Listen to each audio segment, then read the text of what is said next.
Hello students, कैसे हैं आप सब लोग। उम्मीद करती हूँ सब अच्छे होंगे और स्वस्थ होंगे। मैं Meena Rana ICT virtual class में आपका स्वागत करती हूँ। स्टूडेंट्स, हम पढ़े हैं क्लास 12 की मैथ्स।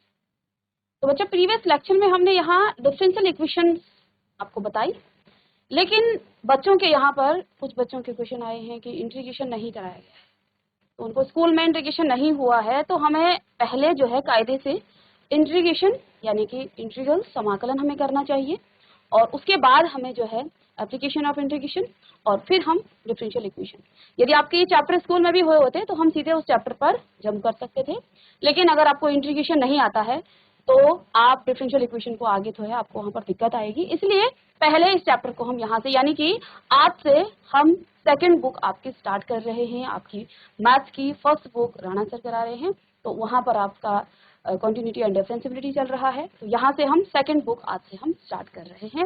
हेडिंग डालिएगा इंटीग्रल्स या सम। चलिए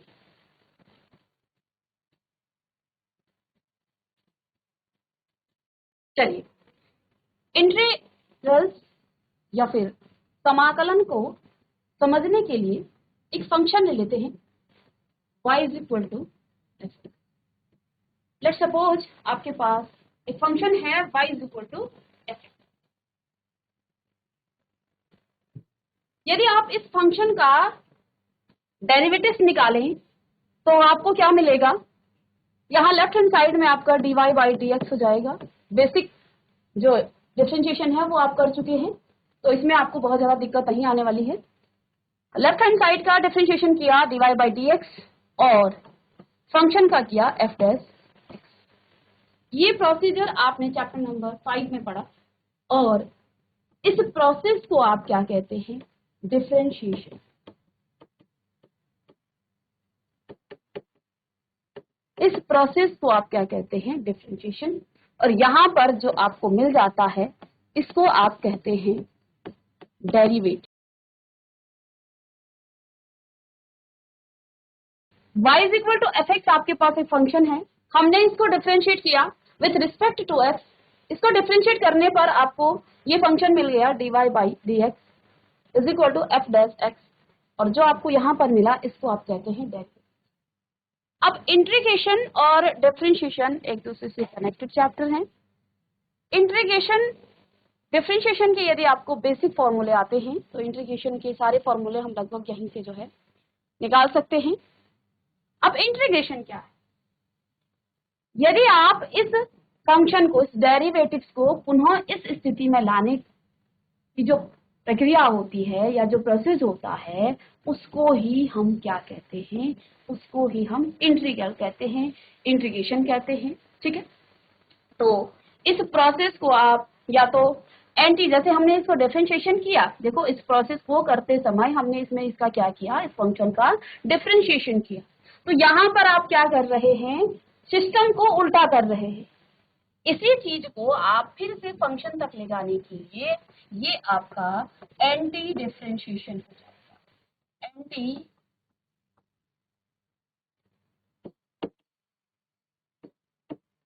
एंटी डिफरेंशिएशन, यही प्रोसेस आपका क्या कहलाता है, एंटी डिफरेंशिएशन कहलाता है।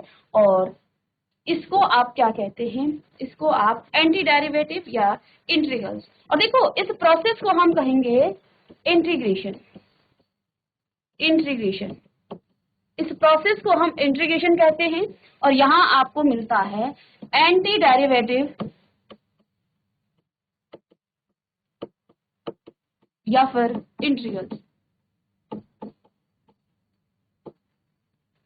यहां आपको इंटीग्रल्स मिल जाता है। यानी कि अभी तक आपने जो किया है चैप्टर नंबर 5 में, जो आप कर भी रहे हैं, आगे आप उसी चैप्टर में जो है, बहुत लंबा चैप्टर है, तो जो बेसिक आपने डिफरेंशिएशन किया है वो तो आपको आता ही है, और फॉर्मूले भी आपने सीख लिए हैं अभी तक।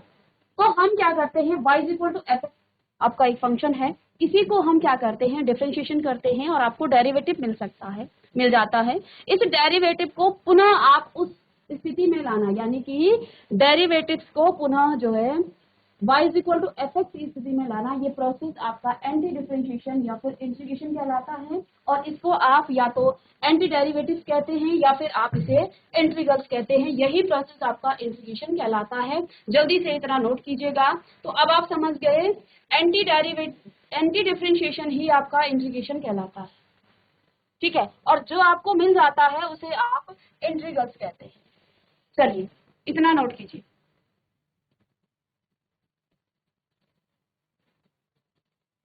तो इंटीग्रेशन आपका क्या है, यहां से आप क्या कह सकते हैं, यहां से कि जो आपका इंटीग्रेशन है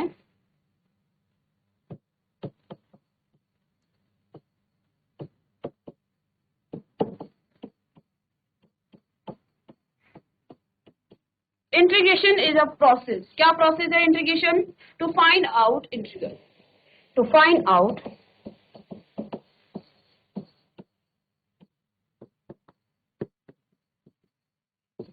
इंटीग्रल्स। इंटीग्रेशन क्या है? एक ऐसा प्रोसेस है जिसमें आप क्या निकालते हैं, इंटीग्रल्स निकालते हैं। और इंटीग्रेशन, यही प्रोसेस आपका क्या कहलाता है, इंटीग्रेशन कहलाता है।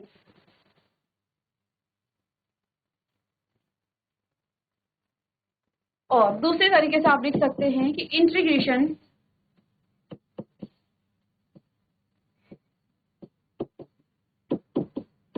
Is a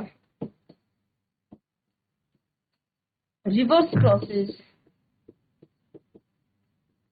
of differentiation. Differentiation का रिवर्स प्रोसेस है आपका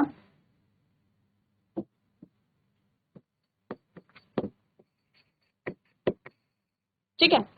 तो इंटीग्रेशन क्या है? रिवर्स प्रोसेस है डिफरेंशिएशन। तो दो चीजें आप लिखिएगा। इंटीग्रेशन क्या है? Integration is a process to find out integral. Integration एक ऐसा प्रोसेस है जिसमें आप इंटीग्रल्स को निकालते हैं। और इंटीग्रेशन क्या है? एक ऐसा प्रोसेस है, वो रिवर्स प्रोसेस है डिफरेंशिएशन। डिफरेंशिएशन करना आप सीखिए। तो जब हम y is equal to f x का डिफरेंशिएशन करते हैं तो आपको डेरिवेटिव मिलता है। और फिर पुनः जो है इसका जो है रिवर्स प्रोसेस जब आप करते हैं, यानी कि dy by d x is equal to d f dash x को पुनः आपने y is equal to f x के फॉर्म में लाना है। तो इस प्रोसेस को हम एंटी डिफरेंशिएशन या फिर इसको इंटीग्रेशन कहते हैं। और यहाँ पर आपको एंटी डेरिवेटिव मिल जाता है, या इसे आप इंटीग्रल्स कहते हैं। तो ये आपका इंटीग्रेशन का कॉन्सेप्ट है। अब आगे बढ़ते हैं। चलिए, तो नेक्स्ट है आपका, जैसे आपको सभी को जो है डिफरेंशिएशन करना आता है। तो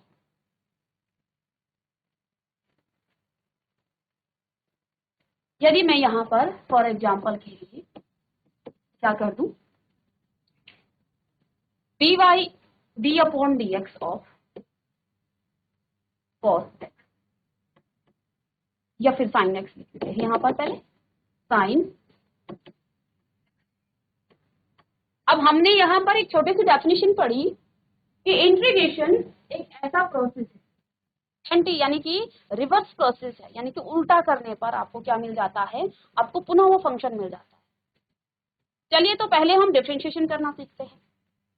तो हमने कहा कि D upon d x of sine x का डिफरेंशिएशन क्या होता है, कॉस एक्स होता है, ठीक है। चलिए, साइन एक्स का डिफरेंशिएशन क्या होता है, कॉस एक्स होता है। तो यहां से हम क्या लिख सकते हैं, क्या रिजल्ट आपको मिलेगा कि साइन एक्स का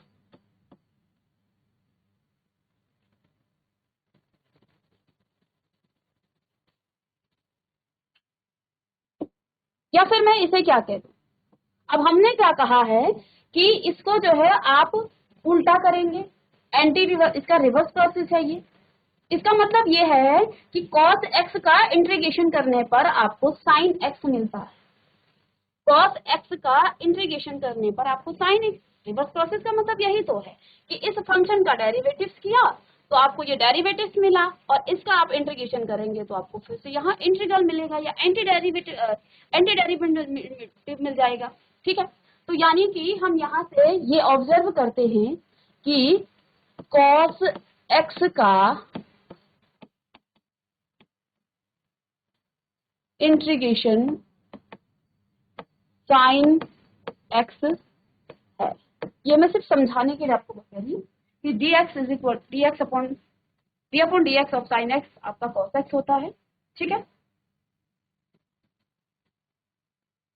इंटीग्रेशन तो प्रोसेस हो गया, इंटीग्रल्स लिख सकते हैं आप यहाँ पर। तो इसका इंटीग्रल्स हम सीधे बात कर रहे हैं ना, प्रोसेस की बात नहीं कर रहे हैं। तो cos x का जो इंटीग्रल्स होगा वो क्या होगा, वो आपका sin x होगा। ठीक है, आपका इसका इंटीग्रल sin x है। ठीक है, अब दूसरा हम यहाँ पर d upon dx of sin x plus 5, इस फंक्शन का जब आप डिफरेंशिएशन करते हैं तो आपको यहाँ पर क्या मिल जाता है, यहाँ पर आपको मिल जाता है, देखिए दोनों फंक्शन हैं, अलग अलग फंक्शन का जब आप डिफरेंशिएशन करेंगे sin x का तो cos x होगा और 5 का आपका 0 हो जाएगा, यानी कि यहाँ से आप क्या आएगा, फिर से cos x आ जाता है। ठीक है, चलिए तो इस से भी हमें ये ऑब्जर्व हम करते हैं कि cos x का इंटीग्रल क्या है, sin x प्लस 5 है। ठीक है, कुछ ऑब्जर्वेशन हम यहाँ पर करेंगे। Suppose that d upon dx of sin x plus, अब हम 7 लिख देते हैं। तो किसी बच्चे ने कहा कि इसका आपको क्या करना है, डिफरेंशिएशन करना है। आपने इसका डिफरेंशिएशन किया, आपको cos x मिला, लेकिन 7 का करेंगे, कांस्टेंट नंबर का 0 हो जाता है, तो यहाँ पर भी आपका क्या आ जाता है, cos x आ जाता है। cos x का अब फिर से हम यहाँ पर लिखेंगे कि इंटीग्रेशन क्या हो जाता है, sin x प्लस 7 हो जाता है। और देखिए एक और ऑब्जर्वेशन, किसी और बच्चे ने कहा कि मैम आप इसका भी क्या निकालिएगा, इसका भी आप इंटीग्रेशन, इसका भी डिफरेंशिएशन कीजिएगा। तो मैंने यहाँ 2 लिख दिया, sin x माइनस 2। तो देखिए जब हम इसका डिफरेंशिएशन करेंगे तो sin x का तो आपके पास cos x आएगा, क्या आएगा, cos x आएगा, और माइनस में आपके पास 0 हो जाएगा, तो वो आपका cos x ही आ जाता है। तो यहाँ से भी हम ये ऑब्जर्व करते हैं कि cos x का जो इंटीग्रल है वो क्या है, sin x माइनस 2 है। अब देखिए हमने जो बात कही थी, हम अपनी ही बात पर क्या हो गए हैं, हमारी बात जो है झूठी निकल रही है। क्यों, क्योंकि यहाँ पर cos x का एक फिक्स इंटीग्रल तो आ ही नहीं रहा है। हमने जब sin x का डिफरेंशिएशन किया cos x मिला। अब हमने कहा कि इंटीग्रेशन क्या होता है, डिफरेंशिएशन का रिवर्स प्रोसेस होता है, यानी कि cos x का जो इंटीग्रल आएगा वो sin x आएगा। फिर वही प्रोसेस हमने यहाँ sin x प्लस 5 का किया तो आपको cos x ही मिला। इसका मतलब भी यही है कि इसका जो इंटीग्रल है वो sin x प्लस 5। तो देखिए हर बार जो है cos x का इंटीग्रल अलग अलग आ रहा है। ठीक है, अलग अलग आ रहा है। यहाँ cos x का इंटीग्रल sin x है, यहाँ sin x प्लस 5 है, यहाँ sin x प्लस 7 है, यहाँ sin x माइनस 2 है। अब देखिए कहाँ पर जो है आपका वैल्यू जो है वरी कर रहा है। ये तो आपकी डेफिनेट वैल्यू है, यहाँ पर सब में sin x आ रहा है, फिक्स है, sin x तो सब में आ रहा है, लेकिन पीछे यहाँ पर जो है आपकी वैल्यू बार बार अलग आ रही है। ठीक है, इसको आप नोट कीजिएगा।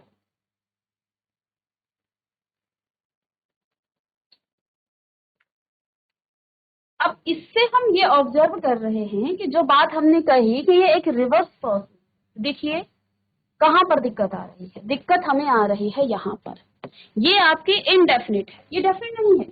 ठीक है, ये अलग अलग वैल्यू आ रही है, यहाँ पर अलग, यहाँ पर अलग, यहाँ पर अलग, हर बार आपका जो है यहाँ पर अलग अलग जो है मान आ रहा है।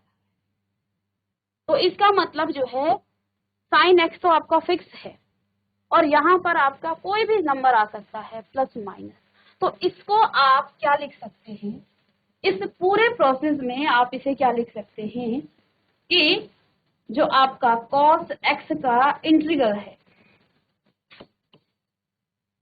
cos x का इंटीग्रल है sin x प्लस c है। अब ये c क्या है, ये c मैंने 5 लिखा, 7 लिखा, माइनस 2 लिखा, ये c आपका क्या है, एक आर्बिट्ररी कांस्टेंट है। c आपका क्या है, आर्बिट्ररी कांस्टेंट, जो कि आपको फिक्स नहीं है। एक आर्बिट्ररी कांस्टेंट आपका c है, ये आपका फिक्स नहीं है। यहां से मुझे ये समझ में आता है कि जो हमने कहा कि जो इंटीग्रेशन है वो डिफरेंशिएशन का रिवर्स प्रोसेस है, लेकिन यहाँ पर आपका एक आर्बिट्ररी कांस्टेंट भी आना चाहिए, क्योंकि साइन एक्स का जो डिफरेंशिएशन है वो कॉस एक्स होता है। लेकिन सिर्फ साइन एक्स का नहीं होता है, यहाँ पर आप कितने भी कांस्टेंट नंबर ऐड कीजिए उसका भी वही होगा। देखिए ट्रिग्नोमेट्रिक फंक्शन का तो फिक्स है, साइन एक्स का तो कॉस एक्स ही होगा, लेकिन हो सकता है साइन एक्स के साथ वो 2-3 नंबर ऐसे जोड़ दे जो आपका अलग अलग वो इनडेफिनिट हो। तो इससे हमें यह समझ आता है कि साइन एक्स कॉस एक्स का जो इंटीग्रल है वो साइन एक्स है, लेकिन यहाँ पर कुछ और भी हो सकता है यहाँ पर 0 हो। तो हमने इसके लिए यहाँ पर एक इनडेफिनिट, क्योंकि सी देखिए आपका इनडेफिनिट है, सी आपका डेफिनिट नहीं है। सी आपका वरी कर रहा है हर बार, यहाँ 5 आया, यहाँ 7 आया, यहाँ -2 आया। आपकी क्लास का एक और बच्चा कहता है वो +10 कर दे, किसी ने 100 कर दिया। तो हम जानते हैं कांस्टेंट नंबर का डिफरेंशिएशन तो 0 हो जाता है, तो यानी कि यहाँ पर आपका 0 होगा और cos x का जो इंटीग्रल है वो sin x प्लस c आएगा। और c आप लिखेंगे ये आपका एक आर्बिट्री कांस्टेंट है, ये आपका हर फंक्शन के लिए बदलता रहेगा या फिर कांस्टेंट है। ठीक है, चलिए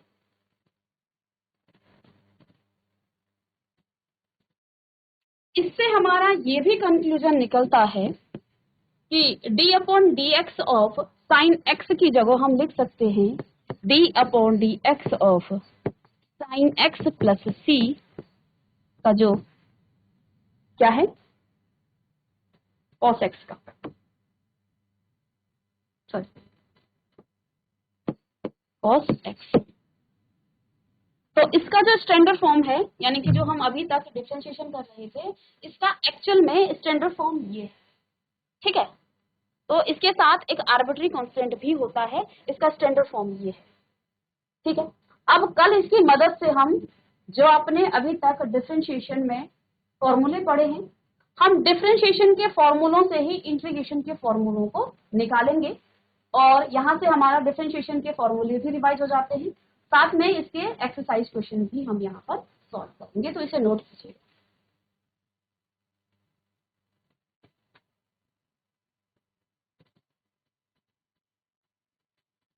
चलिए तो स्टूडेंट्स मिलते हैं नेक्स्ट लेक्चर में, तब तक के लिए आप इन फॉर्मूलों को और साथ में डिफरेंशिएशन के जो आप कंटिन्यूटी एंड डिफरेंशिएबिलिटी आपको घर पढ़ा रहे हैं उनके फॉर्मूले लर्न कीजिएगा। इंटीग्रेशन में भी ये बहुत काम आएंगे और यहाँ पर भी हम रिवाइज करेंगे। तो मिलते हैं नेक्स्ट लेक्चर में, तब तक के लिए थैंक यू।